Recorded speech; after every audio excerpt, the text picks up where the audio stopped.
All right, welcome to another episode of the Johnny Sergio Show. We got Cameron here, owner and founder of Green Mango Pest Control out in Arizona.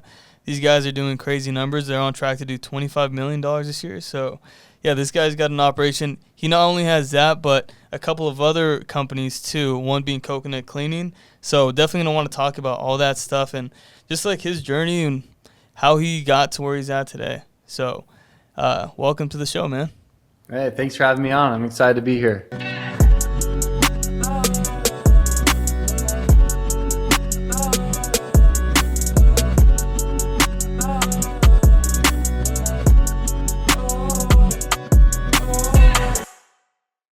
I'm glad we could finally make it work. Yeah, man. Let's just start quick intro. Like, give the people some context. Like, where'd you come from, and like, how'd you even start? Green Mango, get into the pest control business. Yeah, so I grew up in Arizona. I never thought I'd be a bug man, but I actually in high school, my dad did real estate, and so that's what I grew up watching him do. He would fly investors in the helicopter and sell large parcels of land, and I saw that he was making pretty good money and flying helicopters all day. So I was like, that sounds like something that I'd like to do. I was a horrible student, and but like basically like aviation called to me. So I went and got all my aviation licenses, my single engine, my multi-engine, my instrument, and then my helicopter. And the idea is that after high school, I would start real estate. I went on a mission for my church just after high school, came back in 2009. And at the time, like in 2009, there just really wasn't a market for someone like me that had no money to get into real estate. And that's when I got recruited into pest control. And, long story short, and we can dive into as much as you want, but, we started Green Mango with just one truck, barely had enough money to put together, the truck mounted power sprayer and everything, but started with one truck, one customer, and now we're the largest pest control company in Arizona. We have over 115 trucks on the road.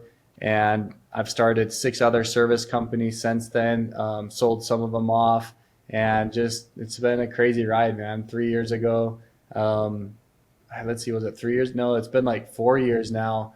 I had an investor pull out, and I was $4 million in debt, and I thought my life was over. And like it's just been a crazy roller coaster ride since getting back and learning from those mistakes and trying to just continue to show up every single day. Yeah. There was a period of time, I heard you talk about this, where you started 5 companies at the same time, if I'm not mistaken. Yeah, it was like in the span of 18 months. Yeah. What was the thought process behind starting 5 companies at the same? Because starting one company alone is hard. It's a lot of work, as we all know. Yeah. But why 5? Well, you got to be a little sick and twisted, right? Like if you're an entrepreneur, and that's the thing that people need to understand. Like a lot of people want to just like start their own company and be their own boss. And it's not for everybody. I think a lot of people want that freedom, but it truly isn't for everybody. And, my story is that like for 6 years straight at Green Mango, we were working those 16 to 18-hour days. And finally, when I got smart about 6 years in, I hired managers to help me out. And I kind of worked myself out of a job. So I went from working these like 16 to 18-hour days basically to like a normal 6 to 8-hour day. And I felt like lazy. I felt like something was missing, like all the things. And people were asking for these services. Like they were wanting us to do pool care. They were wanting us to do alarms. They were wanting us to do carpet cleaning. They would ask us, and we were giving out all these referrals. And so when I felt that like laziness working 8 hours a day, it was like, hey, like let's start some more companies. And I was back to working those crazy hours a day. And so I don't know, it's just been this crazy like journey of doing that. But when I look back on like the deep core issue, and this is where a lot of people come to me and they say like, hey, I have this one company, it's my greatest opportunity, but I want to start another company. Like, should I do it? And I always tell people like, financially, I would say no. But if you're wanting to get like the best business education, then the best thing you can do is keep starting other companies, because you're just going to get smacked and you're going to learn a bunch of different lessons, no matter how good you think that you are. And that was the case for me. At the time I was making, I want to say like around 400 grand a year at Green Mango. And I wanted to, like, my goal was $2 million. And I felt like my runway at Green Mango was $1 million. And so the plan was that every service company that I started, I wanted to make 250 grand a year at. And that was the fastest way I felt like I could do it, by starting other companies. Well, little did I know, like, if I just would have put half the amount of effort that I put into these other companies, I probably could have got to the 2 million a lot faster. But I had to learn that the hard way. And that's kind of what it was. Yeah, what ended up happening to all those businesses? Because did that have to do with the whole investor pulling out situation? Yeah, so we started 3 companies, and we just went, like, our idea was market dominance, right? We wanted to go in. Each company had about a $40,000 to $50,000 marketing budget per month, and we just started spending money like crazy, hiring a bunch of different people. About a year and a half in, our investor pulled us in, or no, sorry, it was like 8 months in, and he's just like, "Hey, I'm out." And we can get down what happened, but basically it was like, "Hey, we got to analyze what we have and decide, what do we want to do? Do we want to sell these companies? Do we want to try and salvage them?" And so, like, our pool company was one of them. It was growing at an accelerated rate. Like, we went from, again, no customers to now one of the biggest pool companies in the valley. Well, it's easy to scale a pool company because, like, it's just, everyone needs a pool company and everyone's just a one pool shop. But the problem is the pricing and the competitiveness of it. We're competing with guys that don't have an office, that don't carry health benefits, that, have an old truck, like, and we were coming in and providing this, like, premium service. Well, the price point just wasn't there. So the pool company was one of the first companies after our investor ditched out on to sell off. And that's the beautiful thing about the service companies, is that at any time, like, there's a buyer for that company. So we sold to Poolman. We were like the second or third biggest company in Arizona, and Poolman was like the biggest. So we just called them and was like, "Hey, we have these pools for sale." We basically fire sold it, made back most of our money, and got rid of it. We had an alarm company, again, sold off all the alarms, because that company, it's extremely capital intensive up front, because you're buying all the equipment, right? It's good residual, but you got to front, I think it was like $700 to $1,000 worth of equipment up front. So I didn't have the capital to do that. So it was like, "Hey, we got to sell the alarm company." So we sold that out. We have an auto glass company, and I ran that for actually 3 to 4 more years. I just sold it off last month. So what's been cool is, like, built it up. We've built up this market. It's great, got great opportunity, and then there's always a buyer there for it. And it's kind of come full circle. It's funny, is, like, as I'm looking at what I have, my greatest opportunity is pest control. And, I've learned so much starting all these other companies. I've got to meet a lot of different people, but I'm back to, like, Green Mango, spending all my time on it, because I know that's where my greatest return can be. Mm-hmm. And that's what I recommend to people, is like, hey, no matter how shiny the object is, no matter how many referrals you're sending, a lot of roofers come to me, is like, "Hey, should I do solar, or should I do, HVAC?" It's like, no, man, just stay in your lane and be the best at who you are. And until you're making the money that you want to make, like, don't go looking anywhere else. Like, just stay where you're at. Because that's why most people, truly, if they really open up to you when they're wanting to start something else, it's because they're not making enough money at their current position or job or company, right, at that time. I think we're all guilty of that as entrepreneurs. Like, the shiny object syndrome is so real, man. We've been there for sure. Yeah. So, yeah. So you have you kept another one, because you still have coconut cleaning, right? Yeah. Which I want to talk a little bit more about coconut cleaning, because I haven't heard you really talk about that one. Why did you choose to keep? And we talk all about cleaning on our channel, and we're the cleaning guys. So I was really excited to talk about what you're doing with coconut cleaning. Why did you decide to keep that one? So over the past, since the investor dipped out, it was like, hey, what is the most capital intensive, and where can I get the greatest return on? And that's why the alarm company, the pool company went, right? We had a solar company, I didn't talk about that. That went, and it was like, okay, now the reason why I just sold Agave is because I don't feel like, with the current workload that I want to put in, it's possible with my partners to make $250,000 a year on. It's possible to make 100, it's possible to make 150, but my goal was 250. And because of that reason, I've just wanted to get rid of it. So at Coconut, I haven't wanted to get rid of that because I see the potential to be able to make at least $250,000. It's almost coming up on its 7th year at Coconut. I haven't taken any money from Coconut. Everything's putting back into the business, creating brand awareness and market dominance within the business. And there's a time and a place. Luckily, I have Green Mango where I can do that. Not everyone can do that. But like that's the plan with that, is continue to keep feeding the beast, getting bigger and bigger. And 2 years ago, we created the franchise model almost out of necessity because we had 4 top guys that were like, hey, we want to start our own thing. You can either franchise this or we can be your competition, but like we want to go do our own thing. And so we're like, all right. So we spent $100,000, went through the whole process of starting a franchise, and it's been absolutely phenomenal since. It's been cool to see what those people can do. And that's why I'm actually a pretty big advocate of the franchising model, because it just increases your chance of success so much more, and it shortens that curve. It took us almost a full 3 years to get to $1 million in revenue at Coconut with all the experience and knowledge that I had and the money to put into marketing. 3 out of our 4 franchises that started last year all went over $500,000 in revenue, and like the leader was like at 850. It's crazy in the first year. And like that's the difference that you have if you're, and there's a lot of scams out there for franchises, don't get me wrong. But like that's what I love about good franchises. Like they can shorten your learning curve. That's why I'm a huge advocate of mentors in your life that are there for you to help you like just pivot 1 to 2 degrees. That's going to save you a couple of years, and so.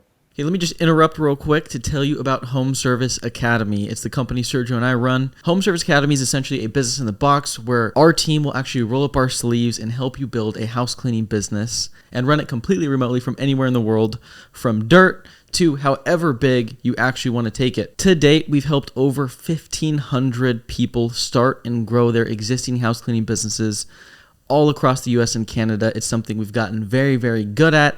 And if you've been looking to dip your toe into entrepreneurship, whether that's to go full-time in a business, to replace an income, or just build a side hustle that produces you an extra whatever amount of money you want to make on the side, on top of your current 9 to 5, then click the link in the bio and book a call with our team. It's completely free. And at the very least, you'll see what it looks like to actually run one of these businesses, the time commitments, the amount of money it costs to actually start, and every good and bad thing that can come with running one of these. So again, if that's something you're interested in, click the link in the bio, and let's get back to the pod. Dude, I noticed you're really, really big into investing in branding, and that's something that a lot of people don't do in the home service space, right? You don't usually see like the trucks wrapped the way that you guys do them with the 22-inch wheels, and I mean it's a big investment to do all of that. So, I mean, I want to hear your take on it. Like, why do you feel like that's a better, I guess, use of capital as opposed to like other things? Because a lot of people would disagree with that. And why 22-inch rims? Like, why not 24s? It depends on like what's your end goal, right? If you're trying to be a mom and pop company, your goal is to have 3 to 5 trucks. Like, yeah, I probably wouldn't invest much in the branding and that appearance. It's not going to pay off. But if you're literally wanting to be the biggest and the best, like you have to be perfect in every single area. The uniforms, your vehicles, your website, your customer service, your technicians, like everything. And so when we start a company, like we don't just want to be a company, like we want to be the biggest. And part of that is having great branding. And luckily, I had a business partner. That's not my expertise. My expertise is, systems and processes. My business partner that I just bought him out last year. Like that was his zone of excellence, is the marketing and the branding. He understood the touch and the feel and, the importance of having a powerful brand, because we wanted to create a presence that like is almost like keeping up with the Joneses mentality, is that when you have a pest control company come over, like no one wants that nasty old white van in front of your house. Like, would you rather have that or a sick flat black truck on 22-inch rims and a nice logo, that is aesthetically pleasing? It just like whether you appreciate branding or not, you appreciate the quality, you appreciate the cleanliness. especially when we started in 2010. Like that was our competition. All of our technicians were wearing like nasty, thick Carhartt, not our technicians, but our competition shirts. They were driving around these old Toyota Tacomas or white, minivans. And it's like, we show up in this nice flat black truck. All of our guys are outfitted in Nike Dry Fit. The pants are custom tailored, Nike shoes, nice custom hats. Like, who's going to win, man? Like, we are. Yeah, it's more expensive up front, but we grow by customer referrals. Like, people know who our branding is, who our image is, who we are as a company from top to bottom, because we set the standard in every single area, trucks being one. One of my very first fights with my business partner, and I've talked about this on a couple of podcasts, like I think we had $3,000 left in the bank account, and he went out and spent $2,500 on rims. And I'm like, dude, we have payroll tomorrow. Like, what are you doing? Yeah, we would have definitely thought about we that got to too. be perfect. You know what I mean? And I was just like, wow. And I'm so glad I had that in him to teach me about this, because it was like, dude, he wanted to be the best. There was no sacrificing, because let's be honest, in business, like it's never not tight, right? Like payroll is always tight. And so it's easy to cut corners on chemical, on labor, on, branding or whatever it might be. If you want to be the best, like you can't cut corners. You got to figure it out. And that's what we did. And that's why, we're one of the biggest companies now. And like, it didn't come without a sacrifice and the price for that. But here's what I'll say. We spend over $1 million in marketing, and I'm so proud of this stat. Radio, billboard, Google ads, Meta, you name it. Customer referral outperforms almost all of them 2-1, because people love our service. They appreciate all of our little touch points that we do. A company that doesn't invest in branding, nice uniforms, a script for the technicians, a script for the customer service reps, like literally anal to a point where it's like almost unhealthy, right? To hold that standard to our people, like you're not going to win. You're not going to become the biggest. And that's why I say, like, you got to be a little crazy. We did this thing the other day, I'm getting off on a tangent, but it was like the greatest compliment I ever had. We were filming this reel, and the question was like, hey, if there was no repercussions to Cameron and you could say whatever you wanted right now, like what's like his biggest fault? And he says, and you know what she said? She said, he holds us to too high of a standard. And I'm like, this is the greatest compliment you've ever given me. Like, and she thought I'd be offended by it. It's like, that's my job as a CEO, to give you the vision, to show you where we need to go, and then hold you to a higher standard than you hold yourself, because you're going to become a better person. Yeah, you just dropped a lot of sauce, man. That was all great. Yeah. No, I mean, you're right. Like, I think we went through a franchise process back in the day with a window cleaning company, because we thought we were trying to. You guys bought one, or you guys? We were trying to acquire a franchisee's location. Okay. And roll it up into our business, but then they said, "Oh, you have to pay royalties on all your customers that you already have, like 2,000 of our customers." Like, oh, screw that, we're not going to do it. But something that they were big on, that they said, was like a parketing, right?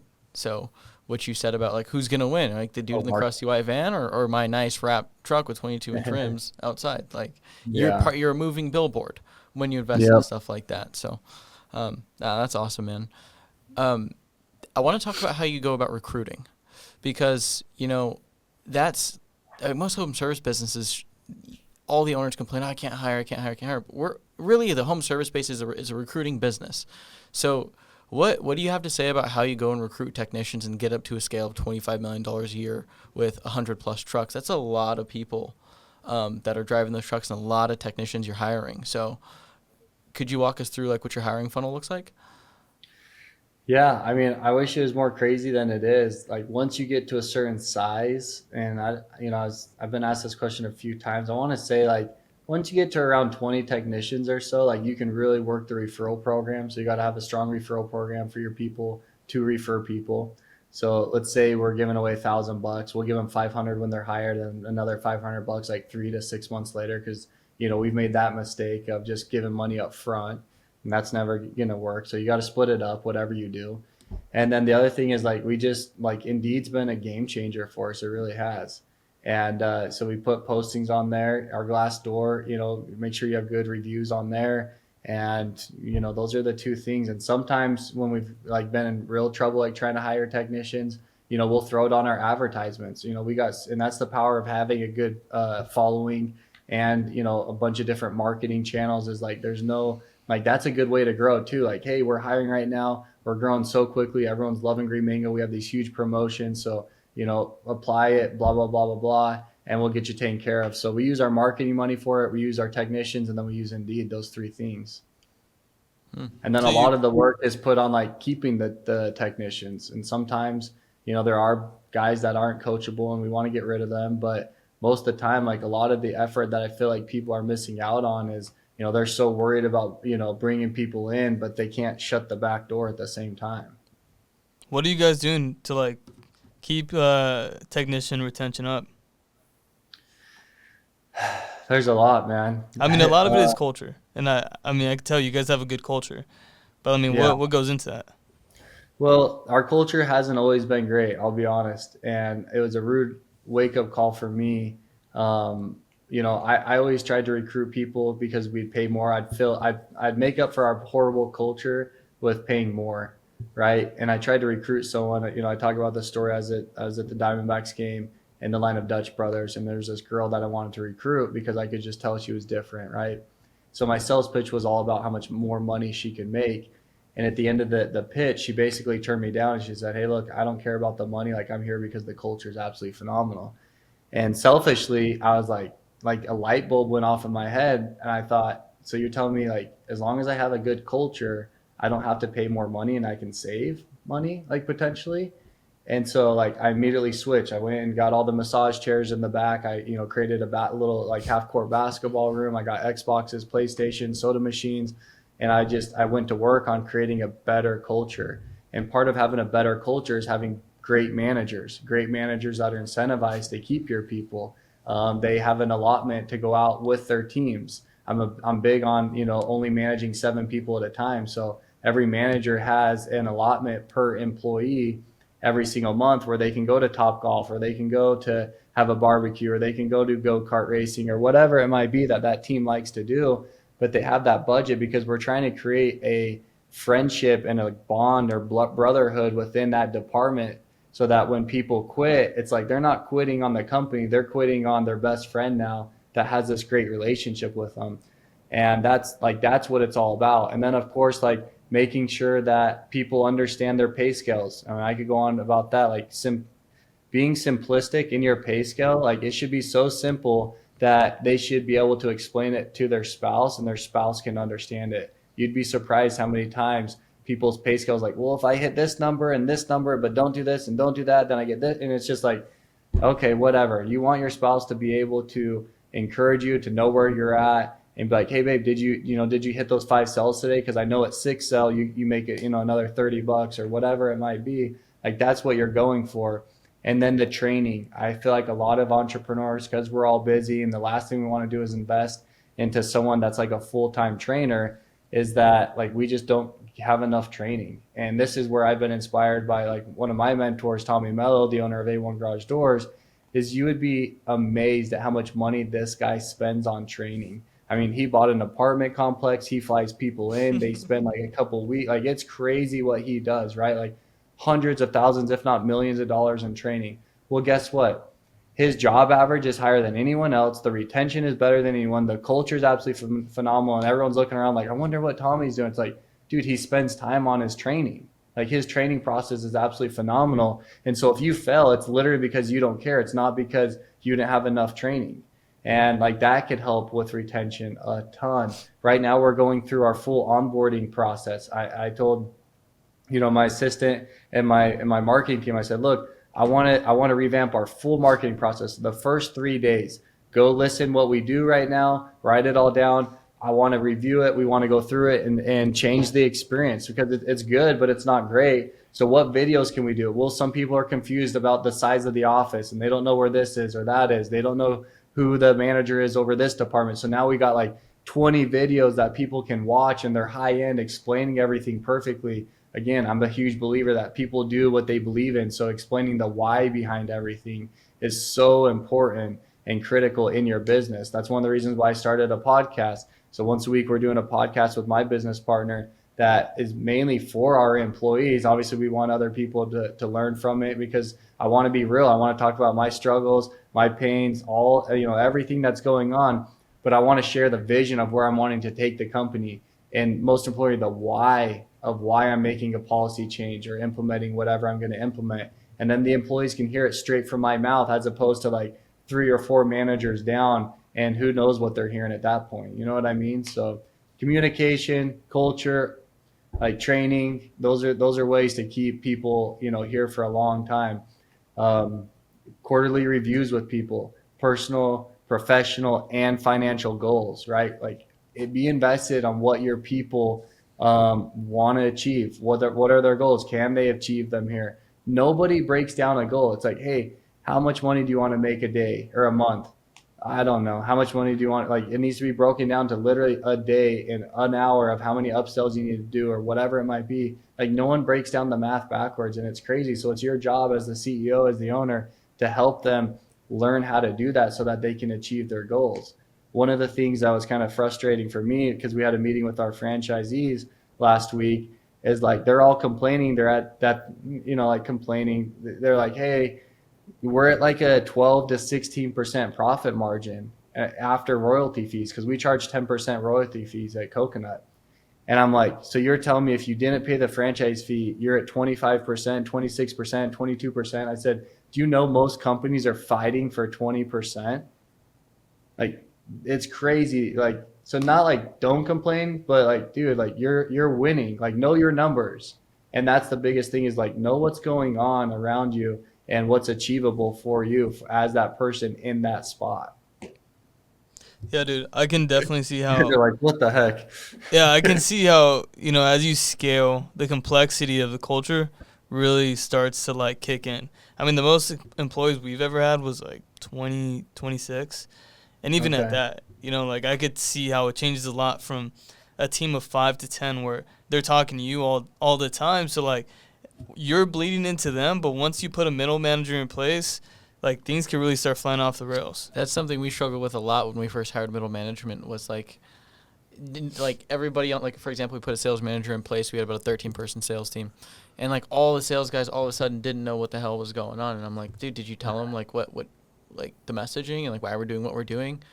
Yeah, I did. And then I meet with all of them. They don't know what the hell's going on, So yeah, I feel that. And it's funny you mentioned Tommy Mello, dude. We devoured his podcast. Dude, I grew up on that guy. Window cleaning business. So Yeah. big Tommy Mello fans, dude. That's awesome. yeah. You seem like you're big on mentorship. Are you part of any like groups? If so, like what types of groups, and what benefits have you gotten from those? I'm not a part of any groups. I just like to surround myself with other like powerful business owners. I want to be around people that have walked the path that I'm wanting to walk. I did invest into a life coach in 2018 that changed my life, and that's probably why I'm so high on mentorship. And it was expensive, but it was worth it. And that's why I tell people, is like, don't be so for whatever reason. And I was one of these guys, like, if you own your own company, you kind of feel like you have to have this like status, is that like everything's okay and I'm making all this money and I know everything. But like, dude, like, just be real with people. Like, hey, I'm struggling with keeping people. I'm struggling with our service. I'm struggling with payroll, like whatever it might be, man. Like, open up to people, and like, people want to help other people. That's why I try and get on as many shows as I can and talk to as many people. Before I got on this, like, someone reached out to me a couple of weeks ago and they're like, hey man, like, I saw you golfing. I own an assisted living program. Like, I'd love to spend 20 minutes with you, 30 minutes with you, and pick your brains. Like, dude, I'd love to do that. I want to help you out, And that's what it's about. But a lot of business owners are too shy to reach out to those people. Like Tommy Mello, like, I was the same as you guys. Like, I wanted to meet him. I wanted to get around him, and I didn't know how, but I figured out a way to go to lunch with him. And like, ever since, like, now I could call him at any time and he's going to answer his phone and like help me out. And, I try and now we're doing collaborations together, and there's just a bunch of cool stuff that's like, dude, just like try and read that guy. Like Tommy, he's doing $50 million in EBITDA. Like, like, it's crazy what he's doing. Insane. But he takes the time to help people out. And my point is that, like, real successful people want to help you out. Now you got to, be respectful of their time and all those different things, but like they want to help you out. So don't be too prideful that you're not going to reach out and, ask them for that help that you need. And that's why mentors are so powerful. That's why I love the franchise model. Like someone could save someone else like literally 2 to 3 years off their life by being like, hey, don't go down that road. Like, let me tell you what that road looks like. And that's the benefit that I have now of going down the road of, 6 different service companies now. Like, not to say I definitely don't know everything. I hope you don't get that vibe. So I'm not that way at all. But it's like I've gone down like lots of different roads with pay scales, with technicians, with marketing, with, culture, all these different things. And I can give you like really good advice. I feel like in the home service industry, just be like, hey, if you go down this road, these are the landmines to look out for, and that might save you a couple $100,000, Yeah, dude, I respect that a lot. What's the plan with Green Mango? Where are you taking this now? Yeah, like, is that possibly a franchise thing, or what do you want to do with that? Like it's just too much. Yeah, like I've thought about that a lot, but I think with my runway that I have at Green Mango, like the plan is to get it to 50 million in revenue, which will be like around um, 12 to 13 million dollars in EBITDA, and then probably sell a portion of it, and stay on board, but like just Get kind a of second bite of the apple. take some chips off the table and kind of do that route. So that's sometime in the next few years, but yeah. Okay. Did Tommy inspire you on that one? Yeah. Yeah. Yeah, because I know he's Yep. doing that. Yeah, we recently both read Adam Coffey's book. He was on the Tommy Mello Cool. podcast, Yeah. Empire Builder, talking Yep. about like the second, third, fourth, fifth bite of the apple. It's just There's levels to it, yeah, man. yeah. There's Yeah. levels, dude. It seems like a really, really, really fruitful Yeah. path if you can pull it off.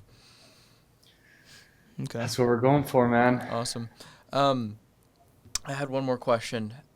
Do you guys do, because you mentioned you run a lot of paid, like billboards, Meta, Google Ads. Do you guys do any door-to-door? Because I know in Pest specifically, door-to-door is huge. Yeah. We don't anymore, and that's just because we've been blessed with having so much success on traditional marketing. And so yeah, door knockers, like I love them, but they're a pain in the butt. There's always drama. They're bad accounts. You're literally like begging people at the doors to switch over. And so we just don't do it anymore. I mean, we might get a couple guys here or there, to like fill in areas, or when we start like a new location, like we've started branches in Utah, California, North Carolina, and we'll go in and like do the initial blitz with salesmen just to get a decent customer base, and then we'll turn on our marketing spend from there. But it's not worth the pain and suffering to have a Green Mango with the volume that we're doing and other leads, and it's so expensive now. Yeah, that makes sense. That's surprising. I thought for sure you would have like a door-to-door team, but that's interesting. Yeah. But it makes a lot of sense. I mean, yeah, I've seen the videos. We've done door-to-door, and it's just like, oh, I'll discount you $50. You sign right now. It's like that's not Yeah. someone you really want. So Yeah. makes sense. Yeah, real quick, when you're expanding locations, how are you doing that from like a management perspective? Like, are you hiring someone that's there, because I mean that's pretty far from Arizona, so. Yeah, this is where, to be honest, like I don't feel like I'm very strong in that area. It's been a challenging point for us to have people in a different state catch the vision that we have here in Arizona, right? Yeah. To be honest, like I sucked at it. Our culture was terrible, and so one of the things I learned from Tommy, because that was my question. I think he's in over 30 states now. I was like, bro, like, how do you get people to catch the vision that you have here in Arizona? Because every market's like killing it for you. He's like, oh, I do bring. I think he calls it like bring the fire once a month. So he has a company-wide meeting. Everyone has to join via Zoom, and he goes over all the KPIs of every single department, shares the wins, shares the losses, shares the vision, and like that was his way of keeping everyone on board. And then of course he has people that travel throughout, and he even travels himself. But like, so I started to do that in my company here just in Arizona, because I have an East Valley and a West Valley, locations. And sometimes I never see those West Valley people, and I can tell it's like, man, they just don't have the vision that I have, or like the fire, right? But now that I do this company-wide meeting, we do it on the second Tuesday of every single month, and everyone has to join, and we do the same formula that I just said. And it's been a game changer for us. Like, people literally get to hear from me. They get to see the manager in that department. They get to see like what we're doing a great job at, and what, where we can improve, and all those different things. So that's what I would encourage people to do.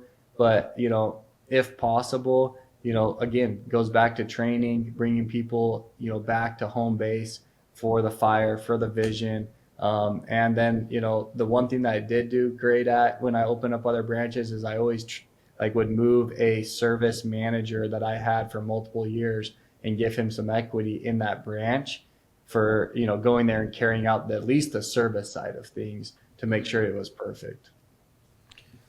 Yeah, I can see how it's a learning process. It's like that's a pretty big move, but yeah, man. I mean, super excited to see where you take Green Mango the next couple of years. I'm sure we're gonna get an update on the podcast later down the road. So this is a good episode. This is a good place to close out. So if anybody wants to contact you, reach out, has questions, kind of do what you did for Tommy, but someone wants to do for Cameron, where can they find you? Yeah, man. So my Instagram's the best. It's just the letter C and then Bawden, Bawden. I'd love to connect. I'd love to help.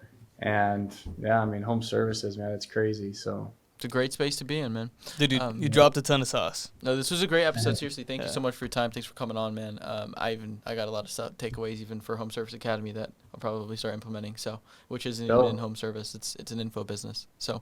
Oh dang! Nice, man. Great. Well, I'm glad I could help. Appreciate you guys having me on. Yep. Thank you. Cool, We'll cut man. it there. Peace.